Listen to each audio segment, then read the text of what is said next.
Good evening, students. Then we start our next lecture about journal entries. हमने journal entries का एक lecture यानी कि फर्स्ट क्वेश्चन स्टडी किया था. अब हम इसका नेक्स्ट क्वेश्चन स्टडी करते हैं. क्वेश्चन नंबर 2, जिसमें गिवन क्या है, सोल्ड गुड्स फॉर कैश. सबसे पहले दिया हुआ है बेटा, that is the performer of journal entry. Here is date, here is particular, here is amount, and here is also amount. That is debit, that is credit. Date, particular, amount, that is debit, that is credit. Okay, then we start our question. तो बेटा question में given क्या है, sold goods for cash. आपने goods sale की cash में. क्या बोला है बेटा, फर्स्ट आपको बोला है सोल्ड गुड्स फॉर कैश. तो आपने कैश में गुड्स सेल की हैं, तो आपके पास आया क्या है बताइए. गुड्स क्या होती हैं बेटा, जिस भी चीज़ का हम बिजनेस कर रहे हैं वो गुड्स है. जिस भी चीज़ का हम बिजनेस कर रहे हैं वो क्या है बेटा, वो गुड्स है. और हमने गुड्स सेल किस में की हैं, कैश में की है. गुड्स सेल किस में की हैं, कैश में की है. तो आपके पास आया क्या, आपके पास आया बेटा कैश. आपके पास क्या आया, कैश. तो जो भी चीज़ आपके पास आएगी आप उसको क्या करोगे, डेबिट करोगे. Cash is your real account. और रियल अकाउंट का रूल क्या है, debit what comes in and credit what goes out. जो आपके पास आया वो डेबिट और जो आपके पास से गया वो क्रेडिट. तो कैश आया, कैश को डेबिट करेंगे. गुड्स गई, गुड्स के लिए गुड्स का अकाउंट तो बनता नहीं है, तो यहाँ बन जाएगा बेटा सेल्स अकाउंट. नरेशन लिख देंगे फॉर गुड्स क्या की हैं, सोल्ड. ठीक है.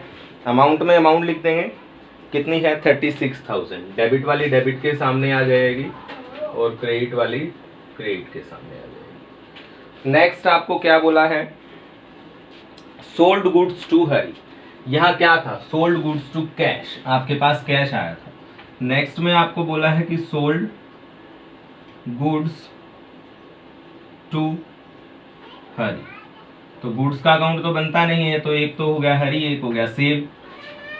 तो गुड्स किसके पास गई बेटा, आपने बेची तो हरी के पास. तो हरी क्या हो गया, रिसीवर. रिसीवर डेबिट होता है या क्रेडिट होता है, डेबिट होता है. तो हरी डेबिट हो जाएगा और जो चीज़ हमारे पास से गई है वो क्रेडिट हो जाएगी. नरेशन लिख देंगे goods sold to Hari. That's all.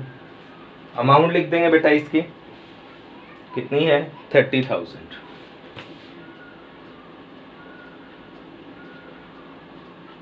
Next question study करते हैं. रिसीव्ड कैश फ्रॉम हरी. हरी से आपके पास कैश आया 18,000 rupees. Received cash from Hari, that is your third transaction. That is your first, second and it is third. तो received cash from हरी, तो आपके पास क्या आया बेटा, कैश. जो चीज़ आएगी वो डेबिट. तो कैश अकाउंट डेबिट. कैश दिया किसने, हरी ने. तो हरी क्या हो जाएगा बेटा, क्रेडिट हो जाएगा. नरेशन लिख देंगे for cash received from Hari. Amount debit वाली डेबिट के सामने आ जाएगी और क्रेडिट वाली क्रेडिट के सामने आ जाएगी. नेक्स्ट क्या बोला है, रिसीव्ड कमीशन. कमीशन आपको रिसीव हुआ है. क्या रिसीव हुआ है, पॉइंट नंबर 4 है आपका. क्या बोला है, रिसीव्ड कमीशन. तो कमीशन कौन सा अकाउंट है बेटा, कमीशन नॉमिनल अकाउंट है, क्योंकि कमीशन को हम देख नहीं सकते. हमारे पास कमीशन आया, अगर कोई हमसे कहे कि कमीशन दिखाओ तो कमीशन नहीं दिखा सकते हैं. हम क्या दिखाएंगे, हम दिखाएंगे कैश. ठीक है. क्यों, हमारे पास क्या आया, कैश. जो चीज़ आएगी वो डेबिट. तो कैश अकाउंट डेबिट किस चीज का आया, कमीशन का, तो कमीशन हमारी क्या है, इनकम। इनकम हमेशा क्या होती है, credit to commission account for commission received.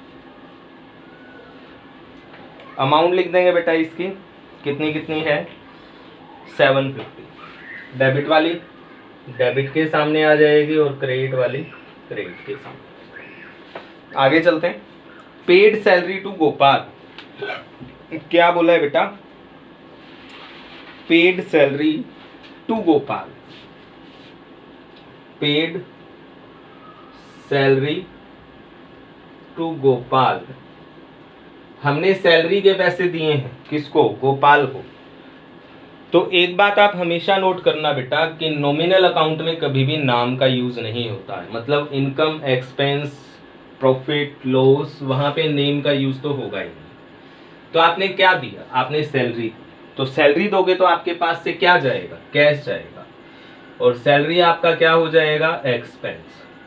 Expense हमेशा क्या होता है बेटा, डेबिट, क्या गया, कैश, तो टू कैश अकाउंट। तो यहां लिख देंगे फॉर सैलरी क्या की है, पेड की। अमाउंट लिख देंगे बेटा इसकी कितनी आएगी, 1200। आगे चलते हैं।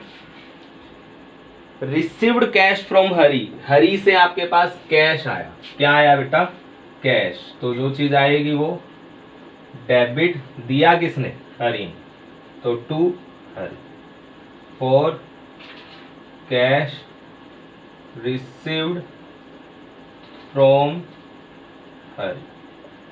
कितने रुपए दिए बेटा हरी ने आपको, 12,000। तो यहां लिख देंगे बेटा जी 12,000। ओके, फिर क्या बोला है, withdraw cash from office for personal use. क्या बोला है बेटा, विड्रा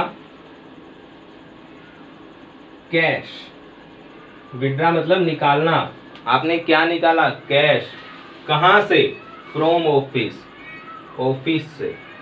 क्यों निकाला, फॉर पर्सनल यूज, घर के काम के लिए। ओनर ले गया, तो ओनर अगर बिजनेस से कुछ भी लेके जाएगा तो उसको क्या बोलते हैं, ड्रॉइंग। ओनर अलग होता है बेटा, बिजनेस अलग होता है, ये बात आप परमानेंटली अपने दिमाग में डाल लो कि ओनर अलग है और बिजनेस अलग है, दोनों कभी भी एक चीजें नहीं होती हैं। तो ओनर बिजनेस से लेके गया है, तो आपके पास, आप तो बिजनेस के लिए काम कर रहे हो ना कि ओनर के लिए। तो बिजनेस में कैश आया या गया, नहीं जी, बिजनेस से तो कैश गया, किसके पास गया, ओनर के पास। तो ओनर अगर बिजनेस से कुछ भी लेके जाएगा तो ड्रॉइंग अकाउंट बनेगा बेटा। तो ड्रॉइंग अकाउंट डेबिट, क्या गया बिजनेस से, कैश अकाउंट। नरेशन हम लिख ही देंगे इसकी, for cash drawn by owner, ठीक है।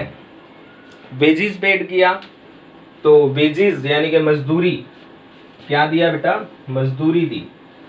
तो कैश आया या गया, गया। वेजिस इज अवर एक्सपेंस, हम किसी को मजदूरी देते हैं तो that is our expense, and expense always debit, गया क्या, कैश, तो टू कैश अकाउंट, ठीक है। नरेशन क्या बनेगी, फॉर वेजिस पेड। अमाउंट लिख देते हैं, फर्स्ट वाले की तो थी 4,000, इसकी है 7,200। इसकी थी 4,000, इसकी 7,200, हो गया। अब हमने बेटा एक मशीन खरीद ली 8,000 रुपीज की, क्या परचेज किया, मशीन परचेज की। क्या परचेज किया बेटा, मशीन परचेज की। तो उसकी एंट्री हमें बनानी पड़ेगी, क्या परचेज किया है, मशीन परचेज की। तो आपके पास क्या आया, मशीन आई, आपने क्या परचेज किया, मशीन परचेज की इन कैश, तो क्या आया, मशीन। जो चीज आएगी वो डेबिट, गया क्या, कैश, जो जाएगा वो credit, for machinery purchased, that's all. इसकी अमाउंट लिख देते हैं, कितनी आएगी, 8,000। Then our question is over, ठीक है बेटा।